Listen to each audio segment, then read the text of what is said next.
সাঁওতাল কিশোরী জ্যোতি ছোট্ট একটি গ্রাম কচুয়াতে তার বসবাস, কিন্তু তার স্বপ্ন আকাশের সমান। সে হতে চায় একজন বিজ্ঞানী। ছোটবেলা থেকেই তার স্বপ্ন একদিন একজন বড় বিজ্ঞানী হবে। সীমিত সুযোগ সুবিধা, আর্থিক চ্যালেঞ্জ এবং সামাজিক বাধা সত্ত্বেও সে তার লক্ষ্য থেকে একটুও সরে যায়নি। জ্যোতির গল্প শুধু একজন মেয়ের গল্প নয়, এটি অধ্যাবসায়, শিক্ষা এবং আত্মবিশ্বাসের এক অনুপ্রেরণামূলক যাত্রা। এই ভিডিওটিতে তুলে ধরব জ্যোতির অনুপ্রেরণামূলক যাত্রা, তার স্বপ্ন এবং সংগ্রাম, তার সাথে তার অদম্য ইচ্ছাশক্তির গল্প। সমাজের পিছিয়ে থাকা একটি জনগোষ্ঠী থেকে উঠে আসা একটি মেয়ের গল্প, যে বিশ্বাস করে জন্ম নয়, মানুষের স্বপ্ন আর পরিশ্রমই তার ভবিষ্যৎ নির্ধারণ করে। চলুন জ্যোতির মুখে শুনে আসি তার বিজ্ঞানী হওয়ার স্বপ্নযাত্রার সেই গল্পটি।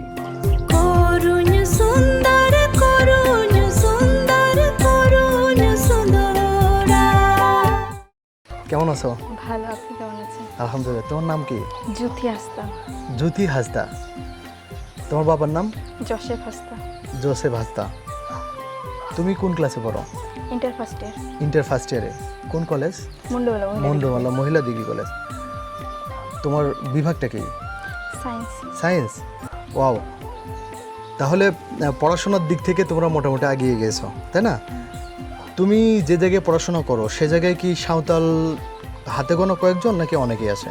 কি সায়েন্স বিভাগে? সায়েন্স বিভাগ না, ওই কলেজে? কলেজে আছে অনেকে।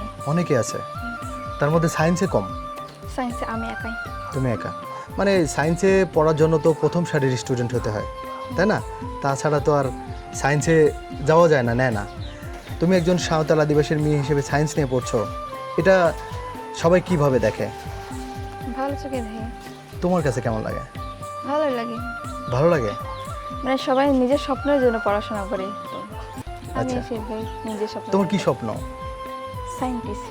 সায়েন্টিস্ট। ওয়াও, তুমি যে চিন্তাটা করেছো এটা বাস্তবায়নের জন্য তুমি কি কোনো কাজ করেছো? আমার কঠোর পরিশ্রম করতে হবে, মানে পড়াশোনা করতে হবে, তারপরে তো। না, এখানে একটা ব্যাপার আছে। সায়েন্টিস্ট হওয়ার জন্য শুধু পড়াশোনা করে ভালো রেজাল্ট করলে হবে না, মানে আবিষ্কার করতে হবে কিছু একটা আবিষ্কার করার জন্য পরিবেশ লাগবে। সেরকম একটা উপকরণের মধ্যে দিয়ে যেতে হবে, তোমাকে একটা পরিবেশের মধ্যে দিয়ে যেতে হবে। সেরকম পরিবেশ ক্রিয়েট করা কি তোমার দ্বারা সম্ভব? না, সেরকম তো আর হয় না এখানে, মানে উপকরণগুলো নাই। তাহলে কিন্তু সায়েন্টিস্ট হওয়া খুব কঠিন। সায়েন্স সেটা তো নিয়ে পড়া আর সায়েন্টিস্ট হওয়া খুবই কঠিন। খুব কঠিন। অ্যাকচুয়ালি আমি খুবই আনন্দিত এবং অভিভূত যে তুমি একজন সাঁওতাল আদিবাসীর মেয়ে হয়ে সায়েন্স নিয়ে মুন্ডমালা মহিলা কলেজে পড়ছো। আসলে আমার খুব ভালো লেগেছে।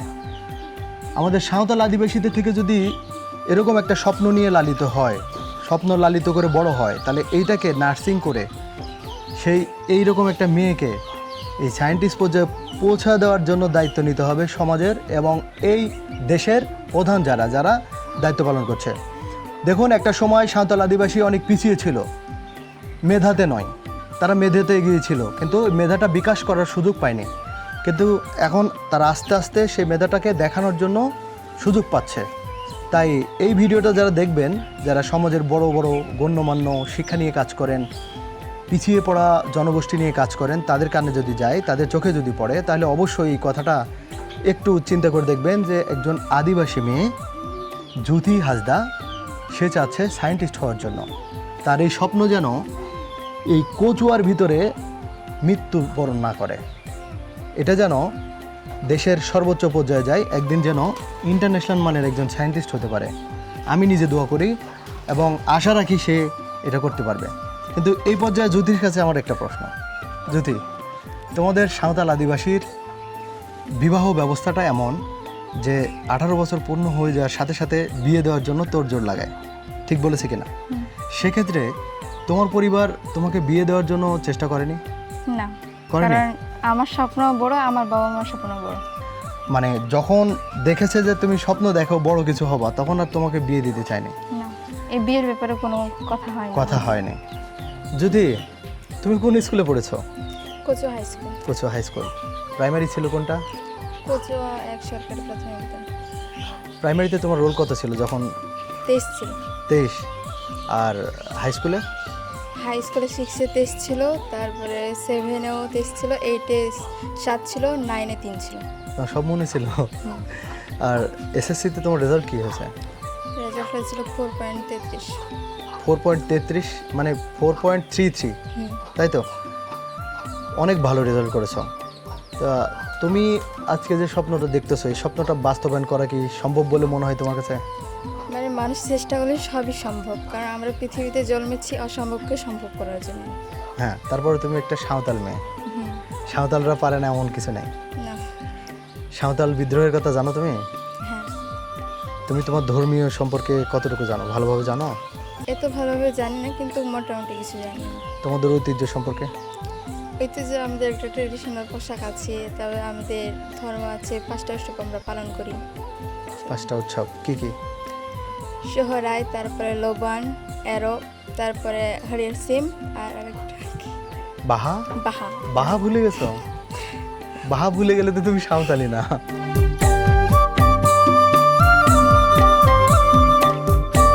আচ্ছা, তুমি পড়াশোনার পাশাপাশি কোনো কাজ করো? আর যে মাঠের কাজ করে বাবা মাকে সাহায্য করি। বাবা মাকে সাহায্য করো। আর এই আলপনা করতে জানো কিনা? আলপনা মোটামুটি জানি। আচ্ছা, এই আলপনার কোনো রহস্য আছে? তোমাদের ধর্মীয় থেকে কোনো গুরুত্ব আছে? তার মধ্যে আছে না, এটা নাই। যা সৌন্দর্যের জন্য, সৌন্দর্য বিভিন্ন পরবে যাতে বাড়িটা দেখতে সুন্দর হয়, লাগে সেজন্য। বাড়িতে মানুষ আসলে যেন ভালো বলে, এই জন্য, তাই তো? নমস্কার, নমস্কার। কেমন আছেন? ভালো। আপনি জ্যোতির মা? হ্যাঁ।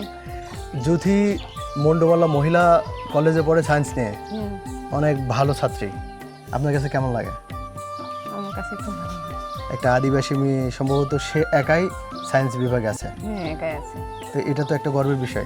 ওখানে 21 জন আছে, 21 জন মধ্যে আমার মেয়ে একজন শুধু আছে, আবেগ আছে। এখন বিষয় হলো, আপনার মেয়ের সাথে আমি কথা বলে জেনেছি তার স্বপ্ন সায়েন্টিস্ট হওয়া। আপনারা কি সেভাবে তাকে হেল্প করছেন? হেল্প তো করছি যতটুকু পারি। এখন প্রথম হেল্প হচ্ছে মেয়েকে বিয়ে দিতে চাইবেন না। আপনাদের আদিবাসীদের ভিতরে একটা বিষয় আছে যে অল্প বয়সে বিয়ে দেওয়া, সেটা দিবেন না। বিয়ে দিলে তো আর পড়াশোনা করতে পারবে না। না, বিয়ে দিলে কি পড়াশোনা করতে পারবে? সেটাই, এটা আগে মাথায় রাখবেন। আমাদের তো গরিব পরিবার, সব কিছু তো আমরা দিতে পারি না। হ্যাঁ, এটা ঠিক, সেটাই বলছি। তা তারপরেও যতটুকু সম্ভব চেষ্টা করে যাবেন। চেষ্টা তো আশা করি করবোই। মেয়েটা ভালো কিছু করুক। খত খত খত শিমিঙ্গাই খত ইমেইন পে চালি খদি আডি ভাগে হইতে। এর মানে কি বলো বাংলায়? মানে একটা মুরগি, মানে ও চাইছে খাওয়ার, যে ওর বাচ্চাদেরকে খাওয়াবে, তাই। হ্যাঁ, আর যদি আমাকে খাবার দাও তো তোমাদের অনেক ভালো হবে।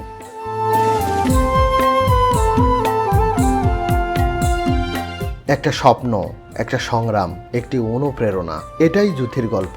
ভিডিওটি ভালো লাগলে লাইক দিন, আপনার মতামত কমেন্টে জানান। এরকম আরও অনুপ্রেরণামূলক গল্প দেখতে চ্যানেলটি অবশ্যই সাবস্ক্রাইব করুন।